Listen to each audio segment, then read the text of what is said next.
That's what I was saying before, you know? Yeah. Well, back in the DRX days. KT have the side selection, and they go for blue.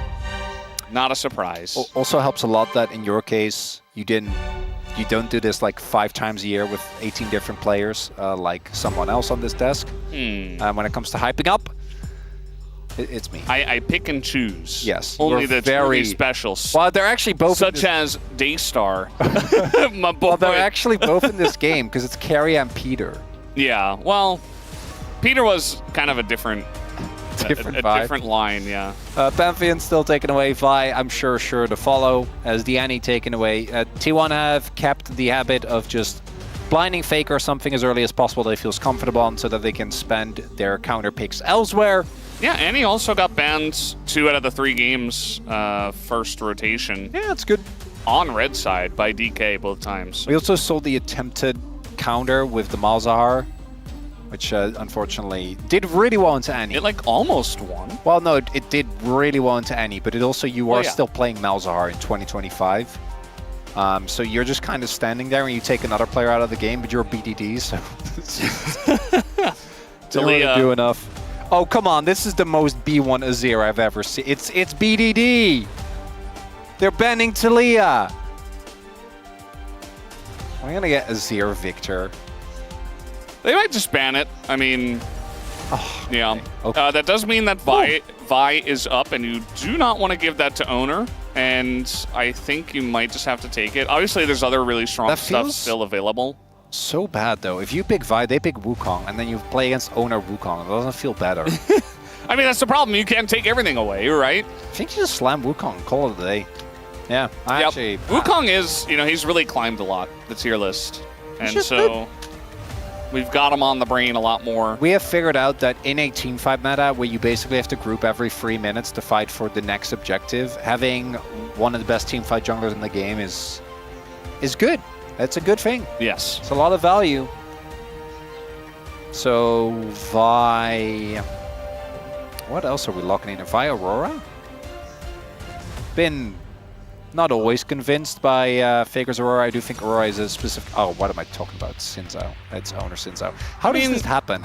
Well, but otherwise he gets his Vi, right? Like, I feel like there's always just champions that you can be like, how did they get this? Well, there's a lot of champions. They're always going to... We have 3 bans per team. But I do... There's 170 champions. I do really wonder if the Sinzao wasn't the better ban. I feel like Owner in particular just takes over games single-handedly in a way that no other player does on this champion. And I expect T1 to defend their Xin Zhao a lot better than what DK did with their Xin Zhao, which was Lucid. Oh, they did. Dying 8 times in a row. Yeah, that was a twofold effort. I think Lucid really put in a lot of work in making that happen, and his team also just every time just was like, yep. Abandoned him. They're and also, using free ults on him. They were very far behind, and there was a lot of engage. Will not happen. In this one, I think is what we're getting towards is... Has Cassiopeia even won a game? No. I do like it a lot more. I think that BDD is the type of player that can 1v9 on this pick. Cassiopeia has won 2 games. Okay. Nice. Out of how many? Just immediately my bias is like, no, she sucks. Out of how many? Well, now 4, right? Because it lost the last game, so it's 2-2. That's way better than I thought. Yeah. The eye test has not done her any favors, but does mean that Faker should be having a harder time in lane. Classic counter that we see very often. Also good into Sinzao, also good, I'd argue, even into Ornn if you can get in the right position. Ornn, though, really good matchup in the Rumble because you can go for an early Kanik Rookern. Once you start stacking MR, the Rumble doesn't really do anything to you anymore, and the Doran on a tank, it just feels right. You know, I feel like he does very well in bruises as well, but it just doesn't have the same consistency as his Ornn, his Gragas, and even his Sion. Yeah. They can save Aurora for the next time around. Alistair going to be banned on the red side. So, looks like Carrie wants to play something with a bit more hard engage. The Bard. Yeah, we're slamming Jhin, right? It's T1. It's the tier list. Nico. Okay. What a twist and turn. Not going to be the Jhin pickup here that I was expecting. Varus obviously would be the other one, but that one's banned away, as always is the case. So we'll see what Guma picks up on 5. What is it going to be for Dokdam and Peter? Maybe Could be Ezreal. Karma. Ezreal Karma, I don't think is bad, actually. Corki. Corki, Also I a like. good choice. Yeah. Corki Karma? No.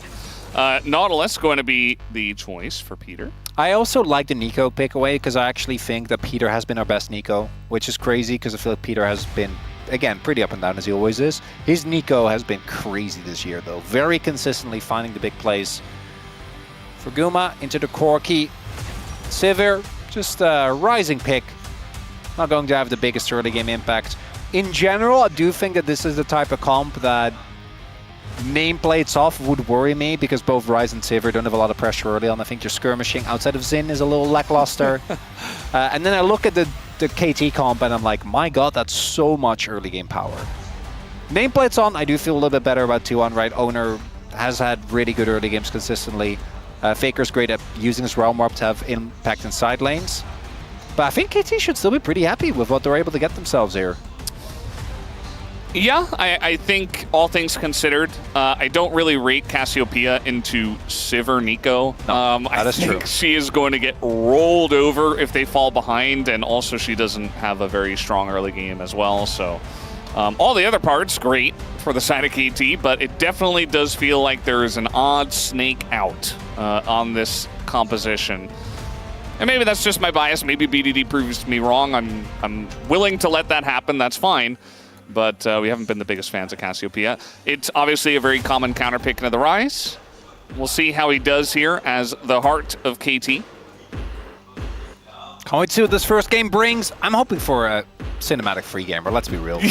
After the last series, we have to! That is what we need right now. The Telecom War Game 1 starts now.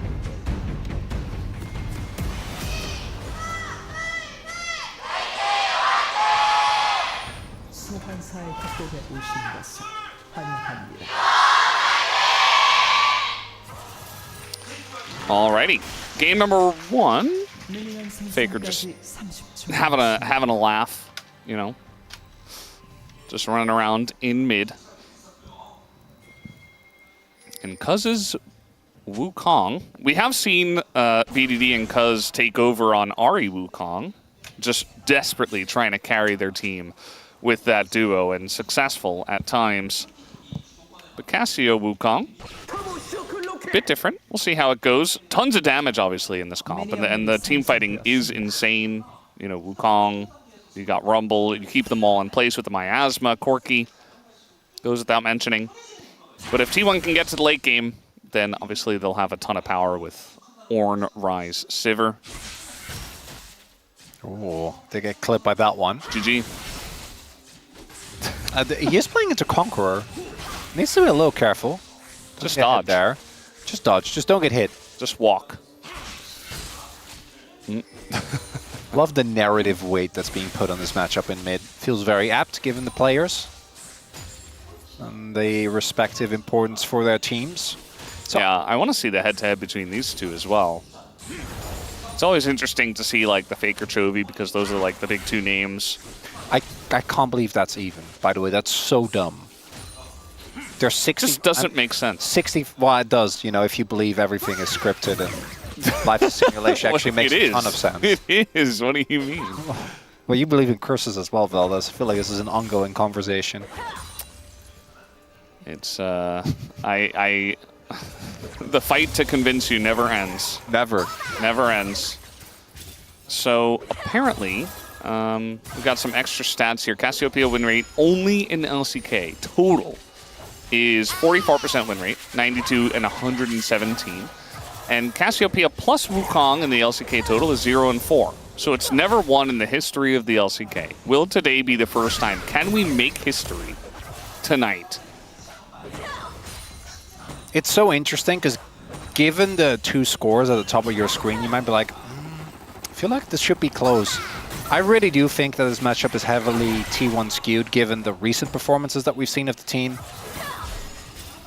And the fact that a lot of their losses also came, funnily enough, it was kind of like the reverse DK where they actually did well to against the top tier teams, but then against the bottom tier teams, I'm pretty sure they lost against BNK, right? That happened. They had like one or two of those type of losses that just kind of make you wonder, like, what's going on, T1? Yeah. But obviously, those were all in the previous splits. Thus far, T1. Previous rounds. Previous round, sorry. Yeah. It's not a split, it's a round. Yeah. It's not a season either, Valdez.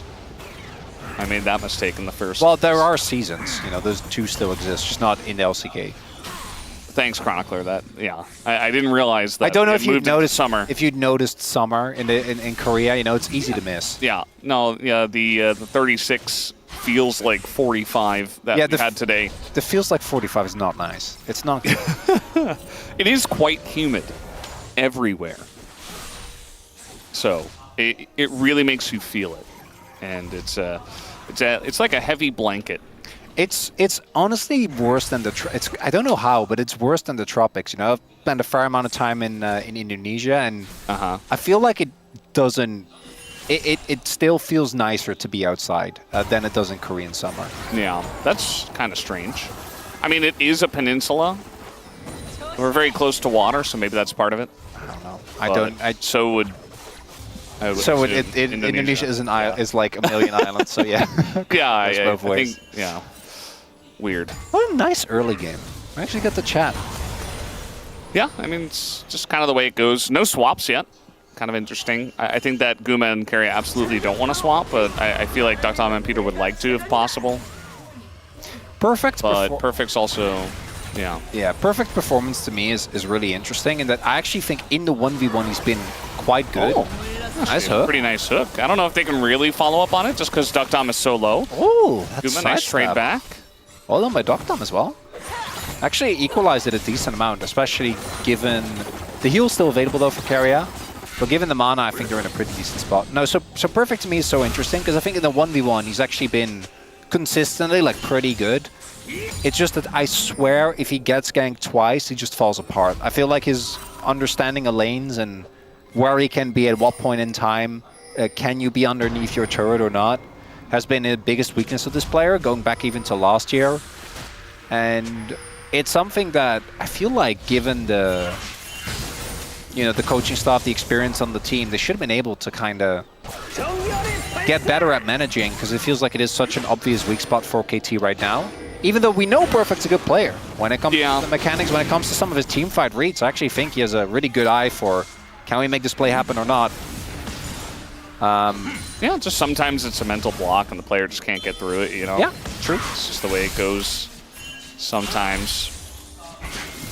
And as you mentioned, Perfect's definitely had his moments, but looking for more and more consistently. T1 going to take this first Drake, just a Chemtech Drake, which is basically just it's like a little symbol there that says, okay, we have a Drake and we're getting closer to stacking more. But still going to feel pretty good. Still dominating this bottom lane, being very annoying, just pushing it in all the time. There's not really much that Duckdom and Peter can do. I mean, they saw an eco and then they picked Nautilus, so it's like, okay. It's the opposite of what Beryl did in game 1, where it's like we saw the Nico and we picked Karma.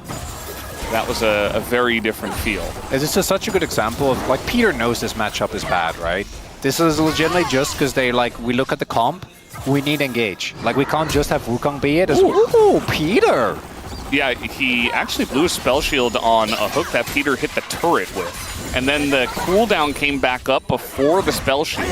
And both players knew it, so Peter got it, and then Guma had to flash, which is really cool. One of the things I love about Doran is is Doran baiting you, or is he just Doran? And can you actually kill him? I feel like he walks this line, and it's also why Doran has... I'm pretty sure he's... Oh, Carrier? Oh, it's just going to get it. He knew 100%. I don't think that BDD has the mana, though, so... Ooh. He's going to use a bunch of mana and his ult onto Carrier, which doesn't really do much. He still doesn't get the ability to shove out the wave first, but he does force Carrier at the base, so that does buy some time for the rest of his team, so... I don't think that's bad by any means. Nicely done there by BDD, not falling for the minion trap. So we do have very relaxed early game, Mervel. This is nice. This is the way it goes, you know. We have some objectives early, but if the teams are just handshaking them or just not fighting over them because they don't feel like they can or they don't feel like it's worth it, especially the grubs nowadays are kind of just I don't know. That last change that we had where it just made this group of 3 and we like sometimes get fights on it, but usually it's just 2 for 1. It's kind of like KT will come in, they'll have their turn, they'll get 2, and then it's just T1 will come in and get 1. It's a little handshake objective, right? Like, you can get 2, we get 1. Okay, Yeah. Deal? But at the same time, it's like we have so many objective fights and almost only objective fights that it's like, well, pick your poison, I guess. And in this case, they say deal. You can take it. I do think that they'll end up missing a decent amount because Perfect actually walked all the way over. Are they gonna try to? They can. I thought maybe they were gonna look for the run. They can look up in the next bounce, right? Like Doran should still be able to set up, and then Faker can push in and ult after owners cleared the bot side jungle. Could see that happen. So Doran's gonna look for a trade here. If he gets a good trade and he takes Perfect down, that could be an angle. I mean, they can still go for it. Sometimes taking a bad trade means that Perfect's in a bad spot because he's confident. If he's full health, I think it's just, I don't know if you have the damage before one of you get toasted, you know? If it's under turret, then yeah. Not really gonna amount to too much. And there you go, the engage from Peter as Keria with the counter. Very low here is Duckdom, he's got it back. As he goes for the Valkyrie, Peter as well, just kind of on the run after that excellent setup, but Keria immediately shuts down the play. If Duckdom was just outside of range there, because he did actually get clipped by the Pop Blossom. Oh boy. That was a very, very close one. And now the hook comes in once again. They got the exhaust, they got the root down, and all of a sudden Guma's in so much trouble! And down he will go, first blood given over to Duckdom. Keria desperate for something back. He's not gonna afraid. get it calculated, Chronicler. That's my roller coaster right there. Getting a kill in the 2v2. Oh, just gonna try to go for the kill, and he sets it up, Peter! What has gotten into this man? What is going on? Peter was their biggest liability. Oh, no. Well, No, wait, let him live! no. Phase rush. Oh, no, he hit the minions. One more Q, wait for the... Oh, he Yeah. read him. Easy. Read him like a book. If he gets the dodge there and he lives, oh my, I was just about to say, because now it sounds like I was being mean to Peter, I was going to say their biggest liability in the humble. I've actually had that happen where like, that's so mean. I'm like, I was building up to something. Yeah. You know, we're doing contrast, we're doing hyperbole. Legitimately, that whole sequence was crazy. So starts off with finding the hook, then goes for the ult, then flashes back in to catch them off guard. Right there, if Duckdom is legitimately a little further out, I think this plays even more of a blowout because he can just keep doing damage instead of being knocked up. And then here, they don't need to go for this. And this is sometimes the hubris of the T1 bot lane ends up being their detriment. As Guma goes in, gets exhausted there. Great use of the spell second book. one blew me away. Yeah, this one, the Peter hook. And Yeah. knowing that he can tank that. Actually Max range, insane. big one.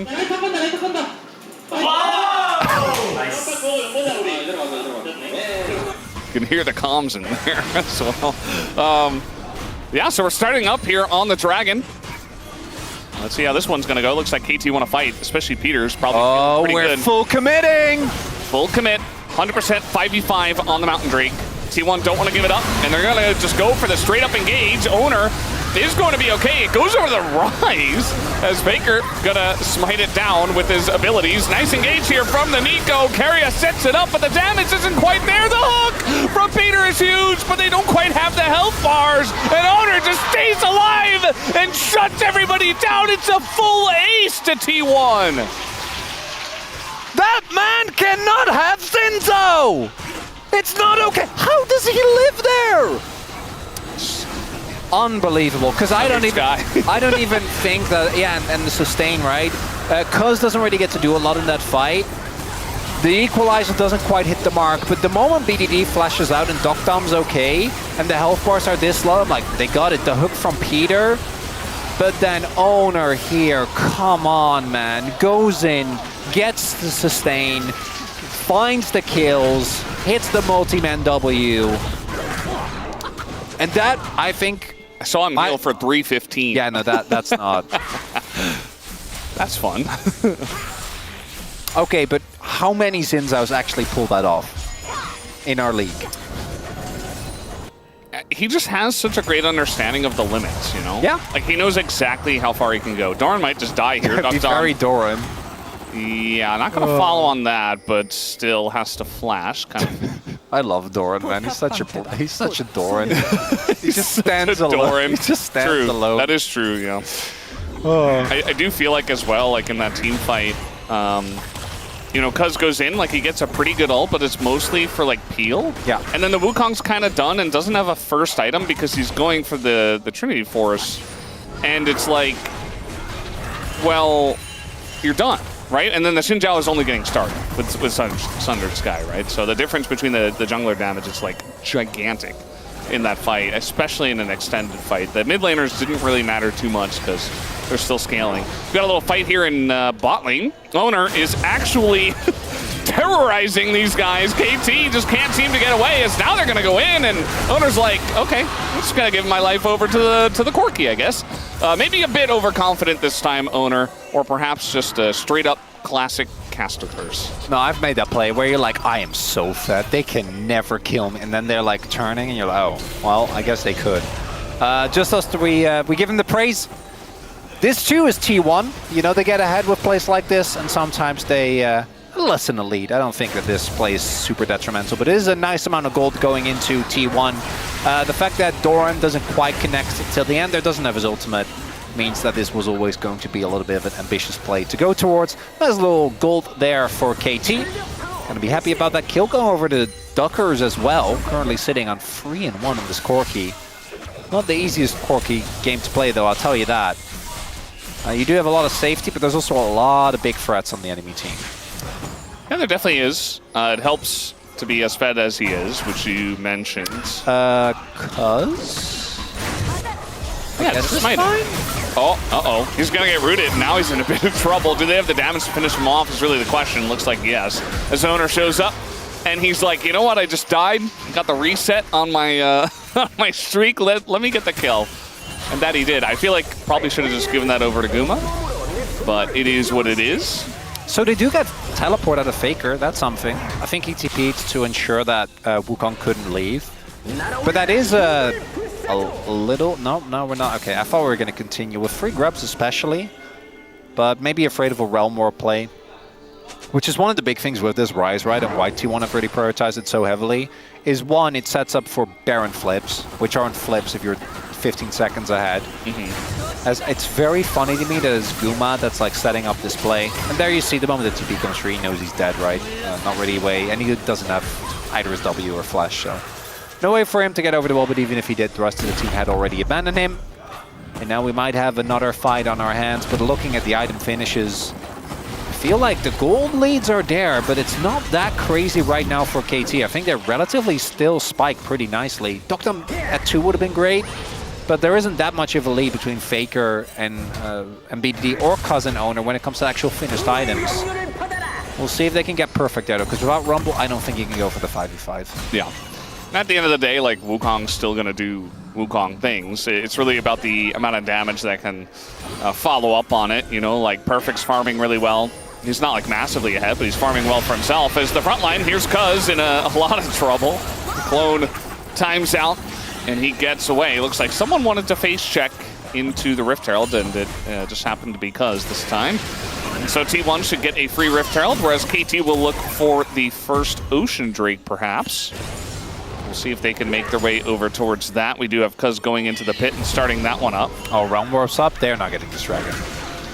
That's not. They're not. It was just a thought, you know. No, I know, and I know. It's like maybe I can start. No, KT had that thought as well. This is we've seen T1 do these a million times, right? Like the mid-game tempo swing, get Herald, immediately throw down mid. Run this in the second turret. Yeah, and if you're KT, you have two options. Either you take Drake and you lose probably 3 turrets. Now you don't get Drake, and you still lose 2 turrets. So it's not a good trade. Bit of a conundrum. Yeah. What is the right play in that scenario? You know, like, if you don't phase check the Rift Herald, you just give it for free. I think the right play was not giving the enemy Xin Zhao a 2,000 gold. I feel like now they might. There are teams where you get away with, you know, kind of meandering when they get a lead like this. But this is T1, so what is going to happen now is they're going to keep pushing this lead. Yeah. in a very aggressive manner. I do like that T1's kind of back on their, clinical macro gameplay arc, It's a lot less messy, a lot less crazy going for plays for no reason. Little trade here. I'm not. I think they're heading in the right direction. I think they're consistently good. I do think that there's still a lot of tomfoolery, though. Sure. I feel like I just feel like there have been summers past. Oh, yes. Where it's like, no, they're what is happening, guys? And then they lock in, of course, when it comes time for like but at the core, BDD in Game 5 of World's qualifiers. God, yeah.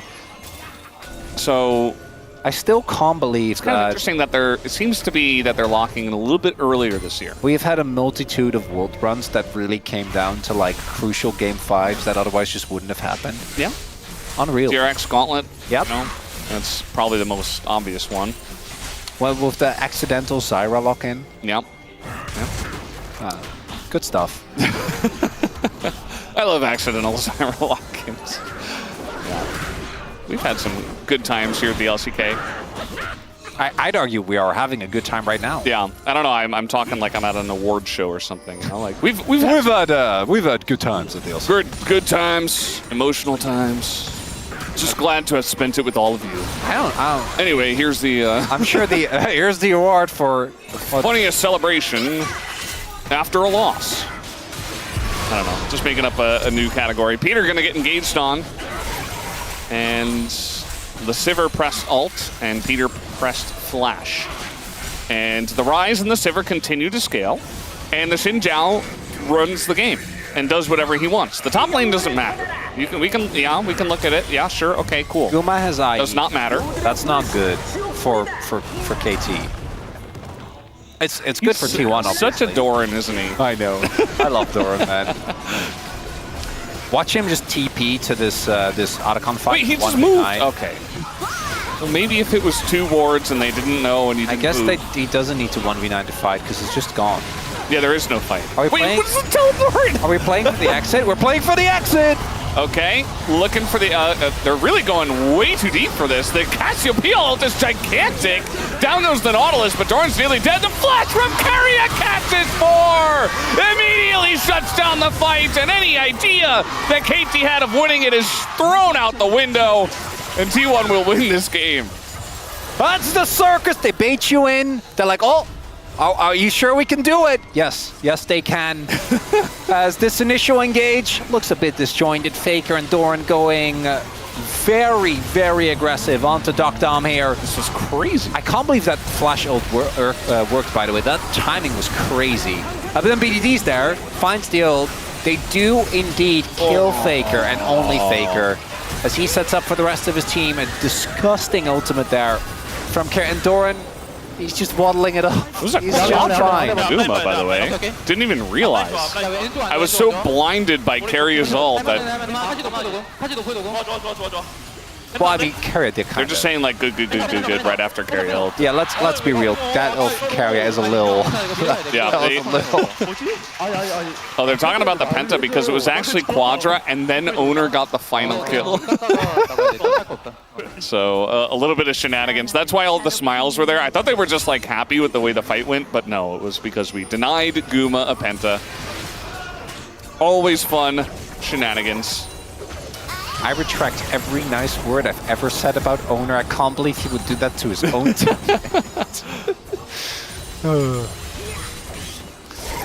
Well, this game is done, Veldas. About that 3-game cinematic banger. But I don't know. But we're setting up for it.